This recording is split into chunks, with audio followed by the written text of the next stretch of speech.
L'avion a commencé à décoller, mais on a tout de suite senti des secousses. Pour l'Argentine Marisa Beiro, un déplacement professionnel à Buenos Aires tourne au cauchemar. J'ai mis la tête entre mes genoux parce que je savais que ça allait mal finir. Bon sang. Le vol LAPA 3142 court à la catastrophe. L'appareil a traversé une route très fréquentée en tuant des automobilistes. Marisa Beiro va se battre, d'abord pour survivre, puis pour que justice soit faite. J'ai commencé à faire des recherches. Je voulais savoir pourquoi l'accident s'était produit. Lorsque la vérité éclate, l'Argentine est sous le choc. Pour moi, c'était sans précédent. C'est difficile d'imaginer que quelqu'un ait pu faire ça.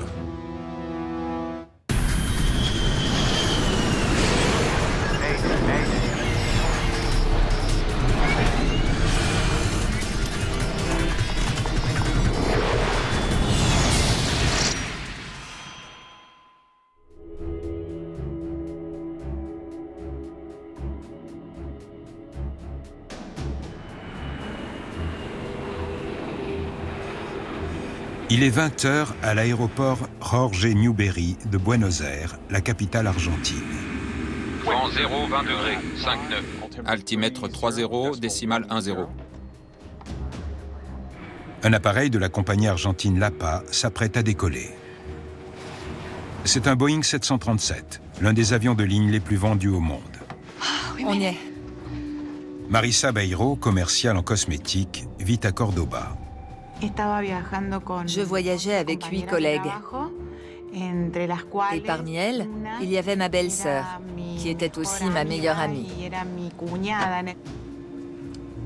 Elle rentre chez elle, après un long séjour dans la capitale avec un groupe de collègues. On était partis depuis 10 jours, et le moment était venu de rentrer. D'ailleurs, on avait toutes prévu que nos familles viennent nous chercher à l'aéroport. On avait envie de rentrer chez nous et de retrouver nos enfants. En Jamaïque? Non. Commandant. Le commandant de bord du vol LAPA 3142 est Gustavo Weigel. C'est un pilote chevronné, avec plus de 20 ans d'expérience. Tout va bien? Tout va très bien. On attend le carburant. Luis Echeverry, le copilote, a plus de 500 heures de vol à son actif sur Boeing 737. 8500 kg de carburant à transférer dans les ailes.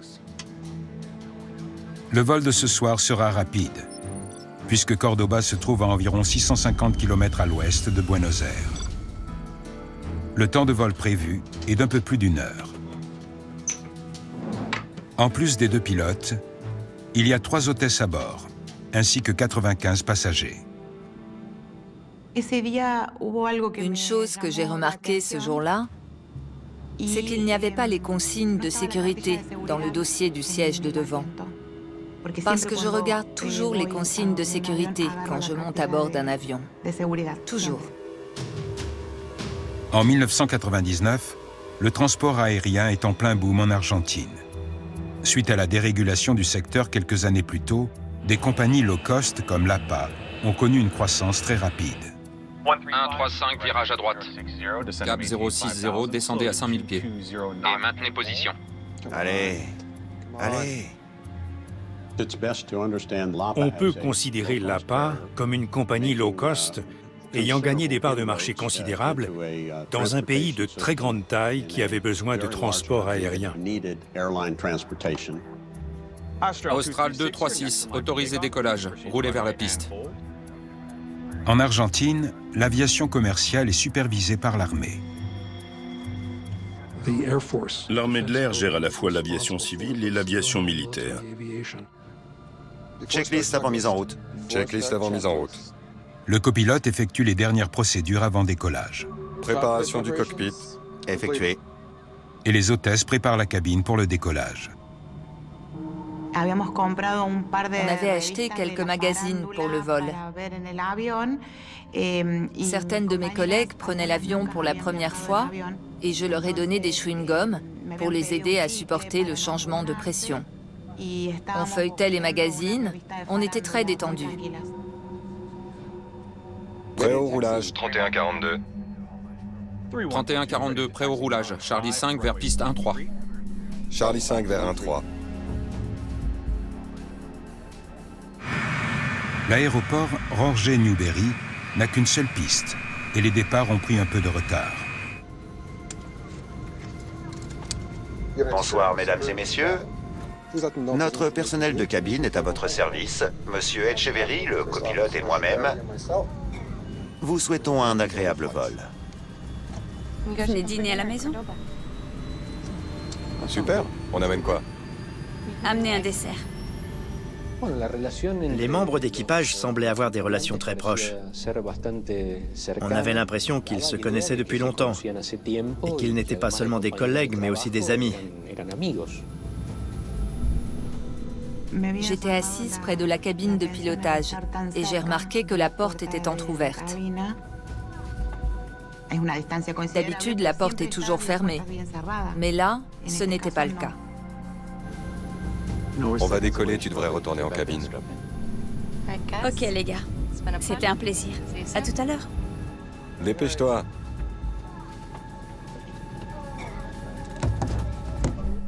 Autorisé décollage, l'APA 31-42. Décollage.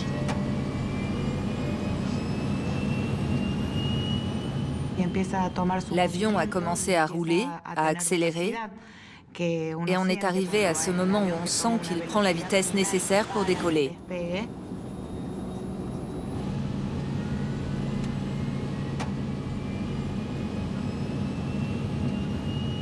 Mais dès que l'appareil quitte le sol, il apparaît que quelque chose ne va pas. L'avion a commencé à décoller, mais on a tout de suite senti des secousses, comme s'il allait partir en pièces.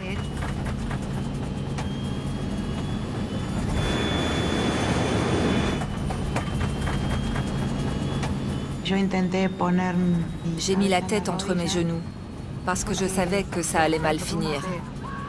On a compris tout de suite que la situation était grave. Bon sang. Fonçant à 160 nœuds, soit près de 300 km/h, le Boeing 737 reprend brutalement contact avec la piste. Il y avait une zone de prolongement dégagée au bout de la piste, mais l'appareil a continué d'avancer à une vitesse relativement élevée. Sur la trajectoire de l'appareil se trouve une route très fréquentée et une station de distribution de gaz. Stop, stop, stop, stop! Ça a été très vite. J'ai regardé mes amis et puis j'ai mis la tête entre mes genoux.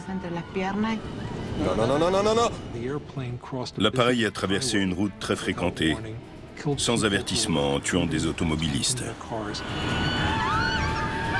Non! Non! Non!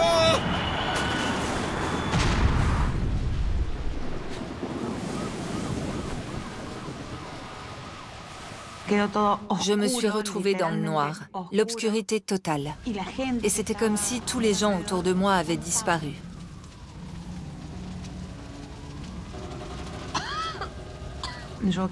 J'étais écrasée entre le siège de devant et le dossier du mien, qui avait été poussé vers l'avant. Et je sentais une chaleur extrême autour de moi. J'étouffais. Il fallait que je sorte, mais je n'arrivais pas à détacher ma ceinture. Urgence, le vol LAPA 31-42 vient de s'écraser. Les services de secours se ruent sur les lieux, car chaque seconde compte pour les survivants à bord. Le Boeing 737 est englouti par les flammes. À ce moment-là, j'ai cru que j'allais mourir.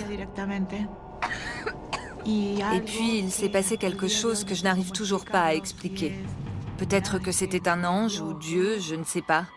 Mais quelqu'un a détaché doucement ma ceinture. Et j'ai entendu une voix dire « Sors !»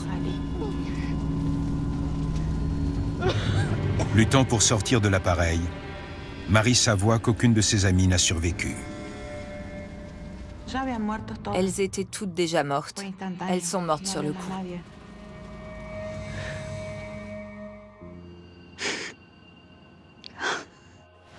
Malgré les graves blessures qu'elle a subies, Marissa a la chance de compter parmi les survivants. Certaines sorties de secours n'étaient pas accessibles à cause de l'incendie. Ce qui signifie que, malheureusement, un grand nombre de passagers n'ont pas pu sortir de l'appareil.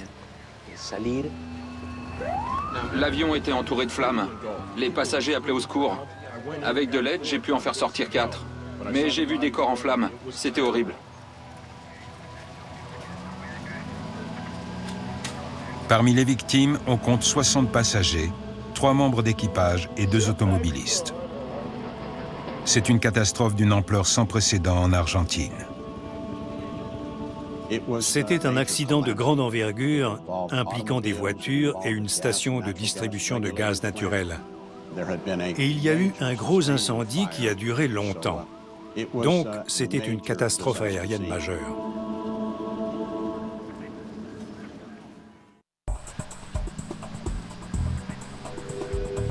La nouvelle du crash se répand rapidement à travers Buenos Aires. Certains membres du bureau d'enquête argentin habitent à proximité. Ils arrivent sur place en quelques minutes. Les experts peuvent ainsi observer le site juste après le crash, une occasion rare. Beaucoup de fumée, visibilité mauvaise. Horacio La Rosa est enquêteur en chef. On essaie de se concentrer sur son travail et de rechercher les détails qui seront plus difficiles à voir par la suite, quand les services de secours auront fini leur intervention. Donc il faut être extrêmement attentif pour faire en sorte de ne pas passer à côté de quelque chose. C'était ma première expérience d'un accident majeur. Et même si on est formé pour affronter ce genre de situation, rien ne peut vraiment préparer à voir une telle catastrophe. Avec autant de mouvements d'ambulance, de blessés, de voitures de police, etc. C'était une situation très difficile.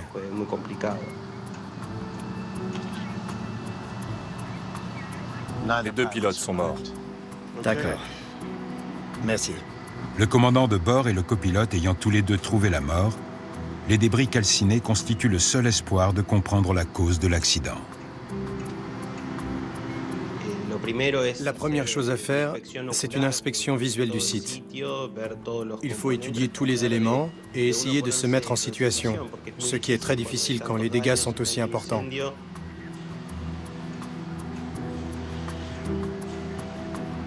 Ils décollent là. Ils quittent à peine le sol. Ils sortent de la piste ici et l'avion termine sa course là.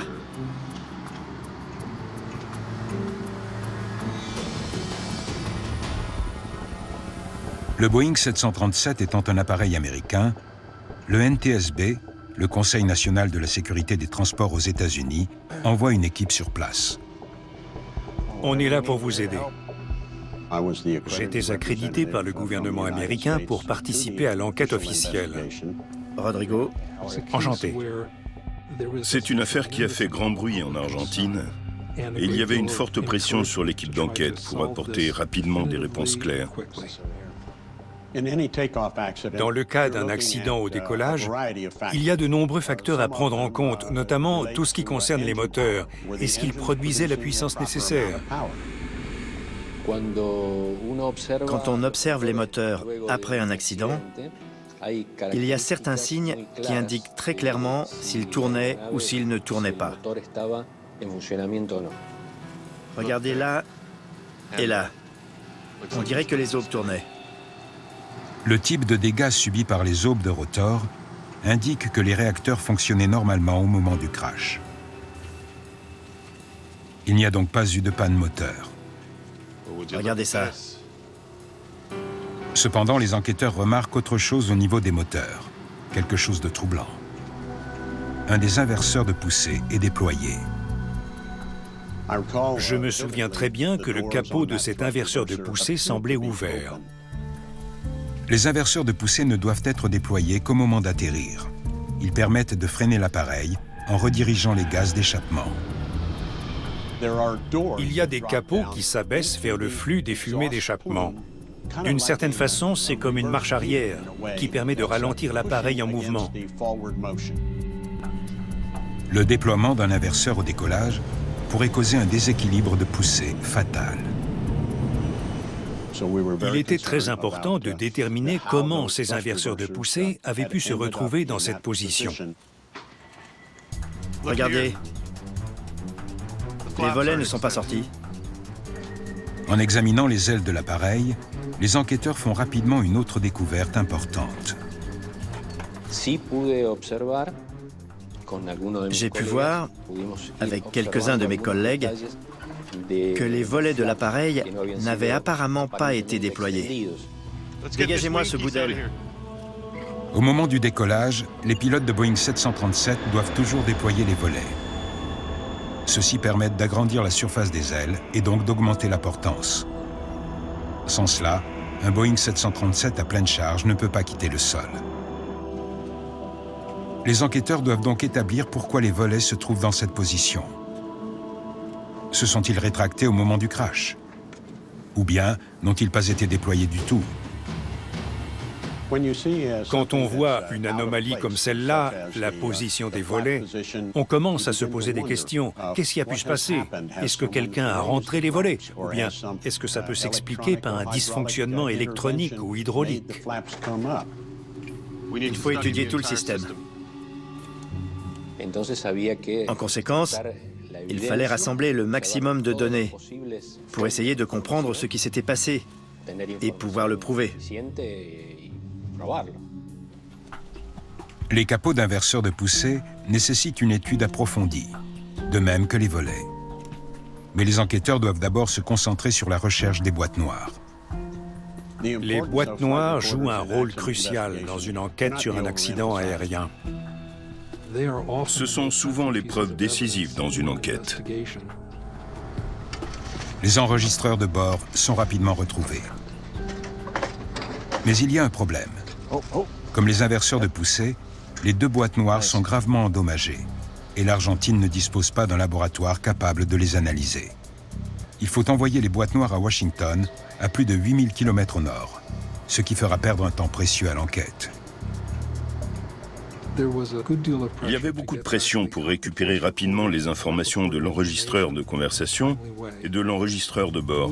Il fallait rassurer le public et les médias pour montrer que l'enquête avançait et qu'elle avançait vite. Les enquêteurs ne disposent pour l'instant que d'un ou deux éléments troublants pour satisfaire la soif de réponse de tout un pays. Comment expliquer le terrible drame du vol l'APA 3142 ?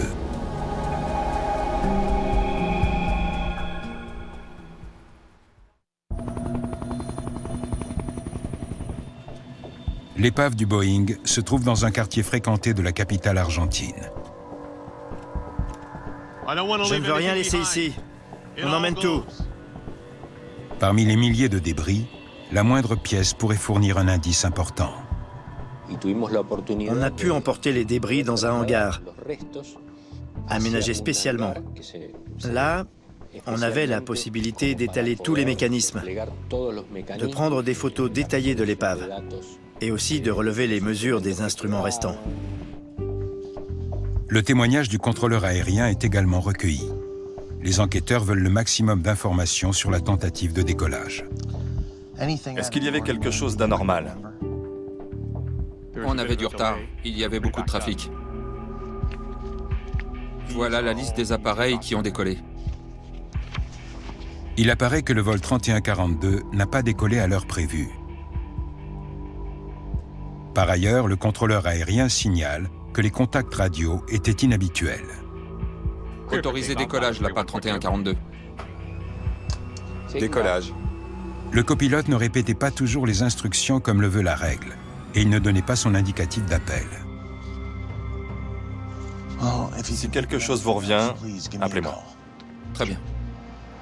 En dehors de cela, le contrôleur ne peut malheureusement pas fournir beaucoup de nouvelles informations. La catastrophe du vol LAPA 3142 n'a pas encore livré tous ses secrets.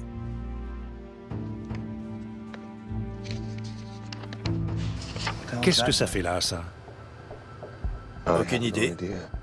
Après être sorti du périmètre de l'aéroport, le Boeing 737 a percuté une station de distribution de gaz. Pour les enquêteurs, la proximité d'une telle installation avec les pistes est problématique. La présence de ce bâtiment public qui assurait la distribution du gaz soulevait des questions.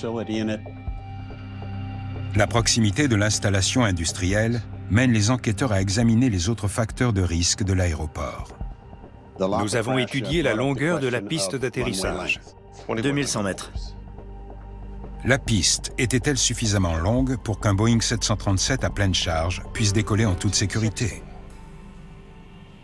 Nous avons demandé à un ingénieur performance d'étudier l'accélération, les distances, les caractéristiques de l'appareil. Il a pris toutes les mesures sur la piste et il a fait les calculs. Ils auraient dû pouvoir décoller. La conclusion finale, c'était que la piste était suffisamment longue.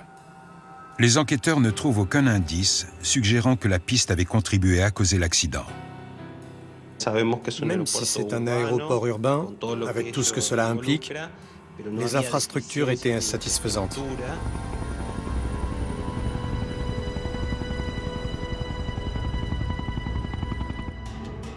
Les enquêteurs continuent de chercher des réponses. Bon, on va commencer par le plus évident, les inverseurs de poussée. Une fois que les débris ont été transportés dans le hangar, nous avons pu examiner en détail les dégâts subis par les surfaces métalliques extérieures, notamment les inverseurs de poussée. C'est bien amoché.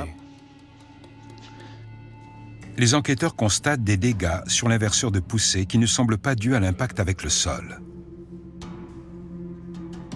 Une balise lumineuse endommagée, retrouvée en bout de piste, fournit alors un indice. Il n'y a aucun autre élément qui aurait pu percuter ça. L'inverseur de poussée étant la seule pièce assez basse pour toucher une balise, il a forcément été déployé avant la collision avec le sol.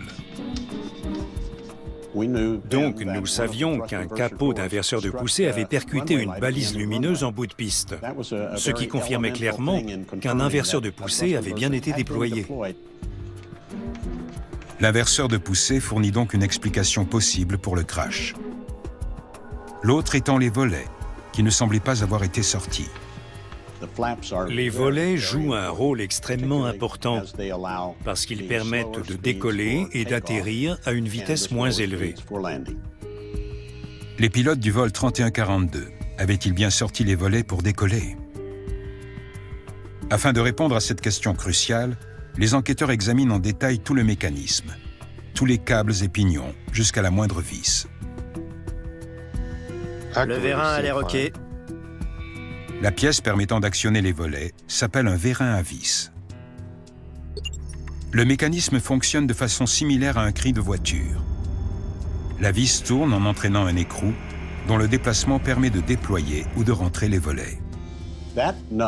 Cet écrou avance ou recule sur la vis et il s'arrête à différents endroits, indiquant le degré de déploiement des volets, de la position 0 à un bout jusqu'à une position de déploiement complet à l'autre. En examinant les vérins, les enquêteurs découvrent un indice crucial. Nous avons constaté que les écrous étaient dans la position rétractée. En conséquence, les volets n'étaient pas sortis lorsque l'appareil accélérait sur la piste.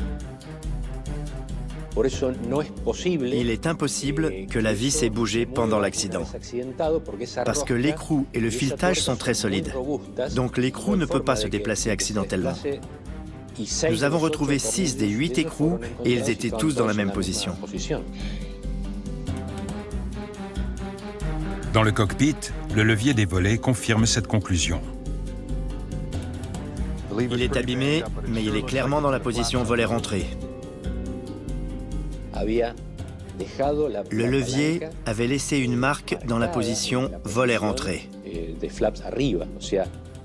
Donc c'était impossible qu'il ait bougé pendant l'accident. Tous les indices mènent ainsi à une conclusion déroutante. Les pilotes auraient négligé de sortir les volets pour décoller. Décollage. Les enquêteurs doivent alors répondre à une question plus difficile encore. Comment peut-on essayer de décoller avec les volets dans cette position?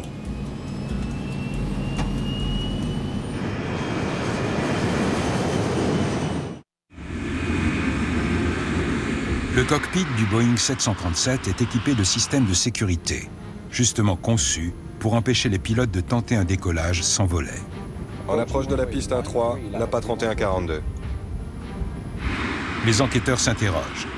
Ces systèmes de sécurité ont-ils été défaillants le jour de l'accident? Ils examinent un voyant du tableau de bord qui s'allume lorsque les volets sont correctement déployés pour le décollage. Si le système était défectueux, l'ampoule s'est peut-être allumée alors que les volets n'étaient pas déployés, ce qui aurait induit les pilotes en erreur. Pour comprendre ce qui avait pu se passer, nous avons dû recouper énormément d'informations. C'était un long processus d'analyse. Lorsqu'une ampoule est éteinte, le filament est froid et cassant. Et après le crash d'un avion, on constate généralement que l'impact a brisé les filaments froids. En revanche, le filament chaud d'une ampoule allumée a plutôt tendance à se déformer. La minuscule ampoule fournit ainsi un indice important. Le filament est cassé. Le voyant des volets n'était pas allumé. Le filament a été analysé. Et nous avons constaté que l'ampoule était éteinte. Décollage. Le voyant des volets fonctionnait donc correctement. S'il n'était pas allumé, c'est parce qu'à aucun moment les volets n'ont été déployés. Pourtant, les pilotes ont tout de même tenté de décoller. Alors, comment l'expliquer? Les enquêteurs savent que le cockpit du Boeing 737 dispose de systèmes redondants afin d'améliorer la sécurité. En plus du voyant lumineux, il y a donc une alarme sonore qui se déclenche lorsque l'on tente de décoller sans volet. L'alarme a dû sonner dès qu'ils ont commencé à rouler. Comment expliquer que le système d'alarme n'ait pas signalé le problème à l'équipage? Il fallait vérifier si cette alarme sonore avait fonctionné correctement ou non. En 1987, un équipage de la compagnie Northwest Airlines oublie de sortir les volets en tentant de décoller à Détroit. Le crash fait 156 victimes. Par la suite, l'enquête a montré que l'alarme conçue pour empêcher ce type d'accident n'avait pas sonné, car les pilotes avaient sorti un fusible pour la désactiver. Ils ne voulaient pas entendre l'alarme pendant le roulage vers la piste. Les pilotes du vol 3142 auraient-ils fait la même chose? Ont-ils délibérément désactivé le système de sécurité? Tout est normal. Nous avons examiné le fusible qui se trouve derrière le copilote pour vérifier s'il avait été débranché. Mais il s'est avéré que ce n'était pas le cas et que tout fonctionnait normalement. Si les pilotes n'ont pas délibérément désactivé le système d'alarme, c'est qu'il doit y avoir une autre explication au crash.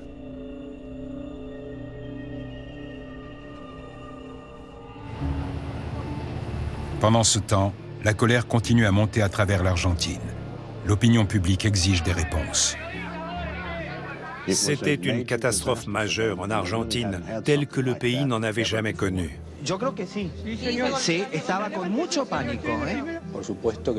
Bien entendu, quand je rentrais chez moi et que j'allumais la télévision, on parlait du crash sur toutes les chaînes. Mais il faut rester professionnel et essayer de ne pas se laisser influencer par ce qu'on dit dans les médias. El sistema entró a partir del accidente de Lapa, del avión de Lapa, en un cierto colapso.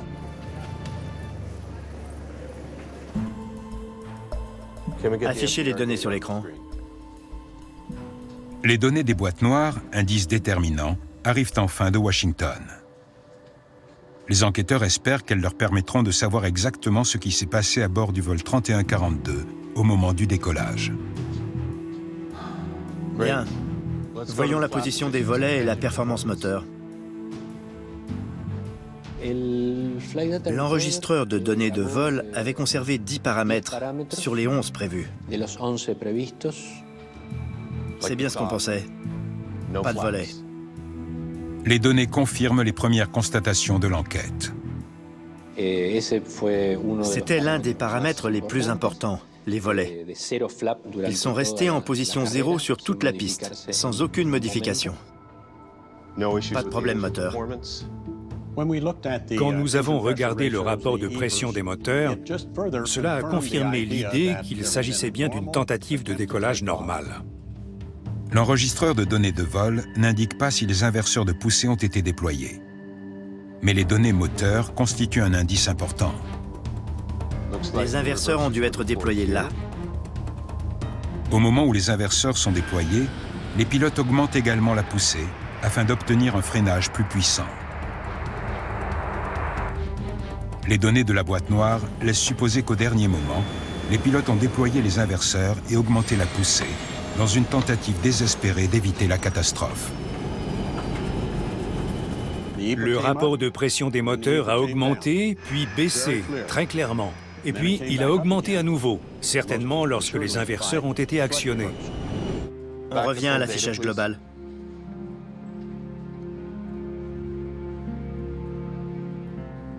Les inverseurs n'ont rien à voir avec l'accident. Montrez-nous la vitesse. Les données des boîtes noires montrent également que la vitesse et la longueur de piste étaient suffisantes et que l'appareil aurait pu décoller en toute sécurité si les volets avaient été sortis. Alors, voilà ce que montrent les données. À V1, ils sont là. Et ils ont encore 840 mètres de piste devant eux. Quand on arrive à la vitesse V1, on ne peut plus annuler le décollage, parce que la longueur de piste restante n'est pas suffisante pour s'arrêter. Sans volet, il décroche. L'appareil reprend contact avec le sol ici. Il reste 50 mètres de piste, impossible de s'arrêter à temps. C'est alors une question troublante qui s'impose aux enquêteurs. Jusqu'ici, ils auraient pu annuler le décollage sans risque, mais ils ne l'ont pas fait. Pourquoi? Bon sang.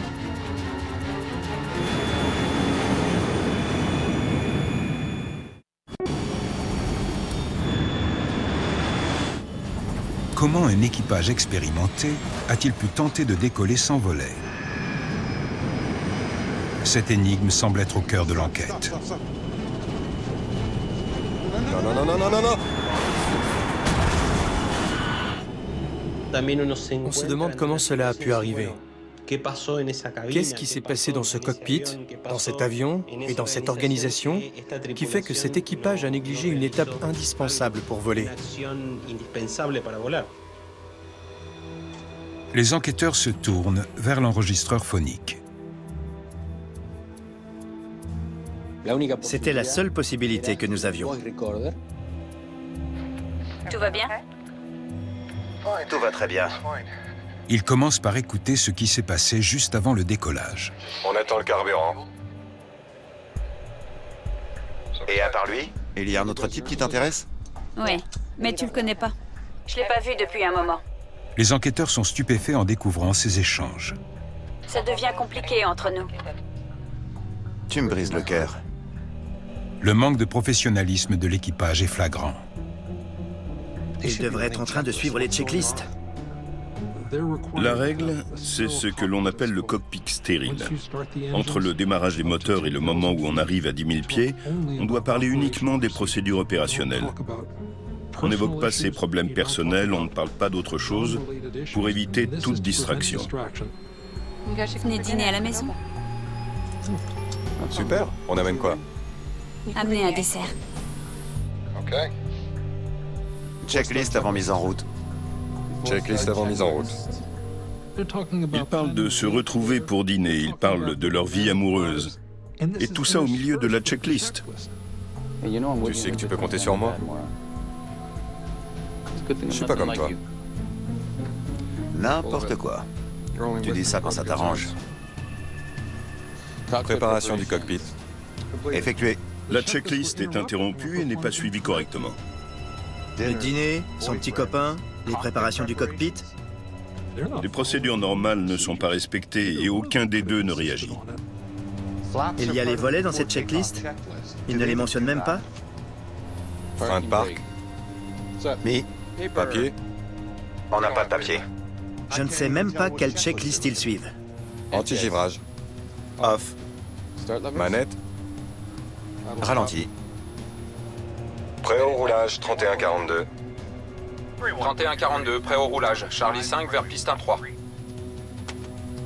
Charlie 5 vers 1-3. Aucune mention des volets et il commence à rouler. En approche de la piste 1-3, l'APA 31-42. Ne fume pas tout, laisse-moi une taf. Quelques phrases confirment alors une fois pour toutes le comportement irresponsable de l'équipage. Tu sais que ça donne des rides.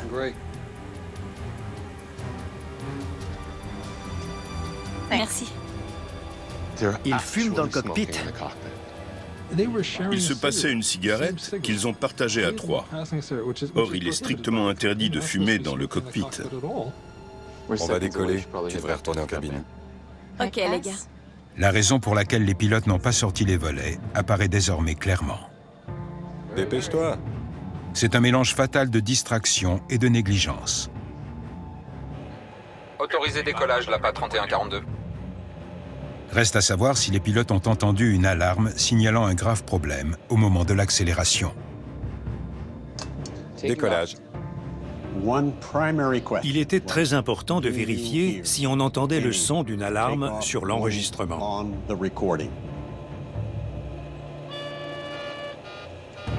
C'est ça.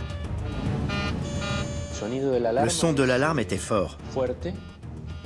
Et on l'entendait parfaitement sur l'enregistrement, à plusieurs reprises. C'était une alarme de configuration qui indiquait que dans cette situation, l'appareil ne pouvait pas voler et qu'il était impossible de décoller en toute sécurité.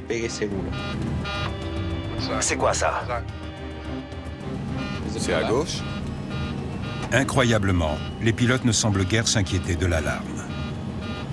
Je sais pas ce que c'est. Tout a l'air OK. Faites pause. Ils l'ont ignoré. Le commandant entend l'alarme de configuration. Il la mentionne 2 fois. Il dit qu'il ne sait pas ce que c'est, pourtant il n'annule pas le décollage. Lecture. 80 nœuds. Check. Ça fait 36 secondes qu'ils entendent cette alarme sonner. V1. L'alarme de configuration est tellement forte qu'on n'entend presque plus les voix des pilotes. Rotation. Elle est conçue spécialement pour avertir les pilotes qu'il faut annuler le décollage. Les enquêteurs sont perplexes. Comment les pilotes ont-ils pu oublier l'une des procédures de décollage les plus élémentaires? Et ensuite, ignorer l'alarme, à la fois bruyante et insistante, conçue spécifiquement pour empêcher cette erreur. Je crois qu'ils n'ont pas compris l'importance de cette alarme.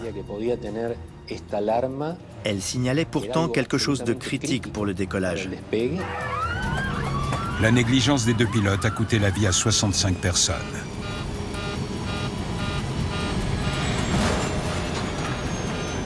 Reste à savoir comment cet équipage a pu se retrouver aux commandes d'un avion de ligne. Quand on voit le comportement des pilotes, cela soulève des questions non seulement sur les individus, mais aussi sur la compagnie et la façon dont elle était gérée. Stop, stop, stop, stop!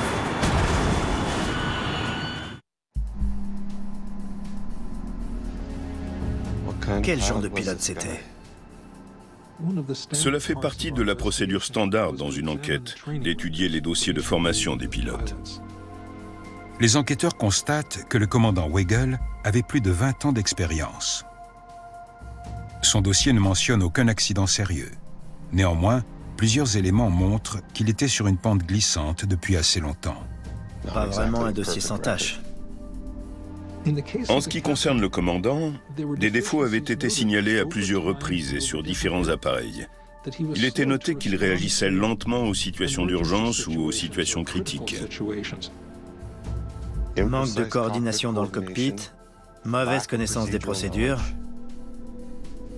Ah. De multiples manquements ont été signalés au fil des ans. On se demande comment il a pu conserver sa licence et pourquoi il a été promu. Au-delà même de sa promotion, les enquêteurs en viennent à se demander pourquoi la compagnie LAPA a engagé le pilote. Un examen approfondi des comptes de la société apporte alors une explication possible. La croissance de la compagnie a été si rapide qu'elle semble avoir eu des difficultés pour conserver un bon niveau de formation et de suivi des pilotes. Quand une compagnie connaît des changements majeurs, il arrive souvent que certaines choses se relâchent, comme la discipline dans le cockpit, parce qu'il y a un manque de vigilance. Leur succès les a perdus.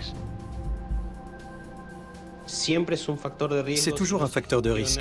Quand une compagnie grandit brutalement et qu'il y a tout à coup beaucoup plus d'appareils, d'équipage et de passagers à gérer. Si cette phase de croissance n'est pas bien négociée, cela entraîne forcément des risques supplémentaires. Tout va bien? Tout va très bien. Les défaillances de la compagnie sont particulièrement difficiles à accepter pour les victimes. Marissa Beiro a perdu 8 amis et reste marquée dans sa chair par l'accident. Quand je suis arrivée à l'hôpital, j'avais des brûlures sur 60% du corps. Ma trachée était gravement brûlée parce que j'avais inhalé de la fumée très chaude. Aujourd'hui, ça ne se voit pas du tout. Mais mon dossier médical montre que j'ai vraiment frôlé la mort. Pendant les 5 premiers mois de mon hospitalisation, je n'avais pas le droit de regarder ou d'écouter les informations au sujet de l'accident, ni d'en parler. Ensuite, j'ai commencé à faire des recherches et à suivre les rapports d'enquête, à lire des choses sur la vie du pilote. Je voulais savoir si des règles n'avaient pas été respectées et si oui, comment cela avait pu se produire.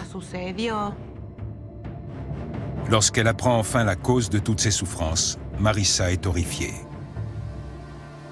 L'alarme a sonné pour signaler que les volets n'étaient pas bien configurés. Alors pourquoi est-ce qu'ils n'ont rien fait? En raison de leur manque de vigilance, 6 anciens dirigeants de la compagnie sont accusés de négligence criminelle ayant causé la mort. Marissa Beiro représente les victimes durant le procès. J'ai perdu 8 amies, elles sont toutes mortes. Au final, personne ne sera envoyé en prison. Je me suis mise à la place de mes amis pour essayer de les défendre devant tant d'injustice. Non, non, non, non, non, non, non! Stop, stop, stop, stop! J'étais en colère, furieuse, et je voulais une explication. Pourquoi? Non, non, non!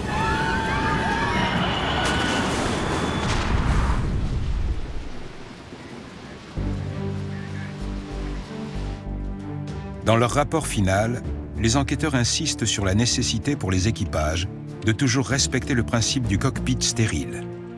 Cette règle limitant les conversations afin d'éliminer les distractions au moment clé du vol. Les enquêteurs appellent également à améliorer la formation pour que les pilotes puissent identifier les alarmes et y réagir correctement. Les 20 dernières années ont vu d'énormes progrès dans la sécurité aérienne en Argentine. Globalement, on peut dire que le crash du vol LAPA a été l'élément déclencheur des progrès du transport aérien en Argentine. C'est l'objectif final de toutes les enquêtes, améliorer le système. C'est à ça que servent les enquêtes. Il y a toujours des leçons à tirer d'un accident. Et il faut les transmettre pour permettre à la sécurité aérienne de progresser.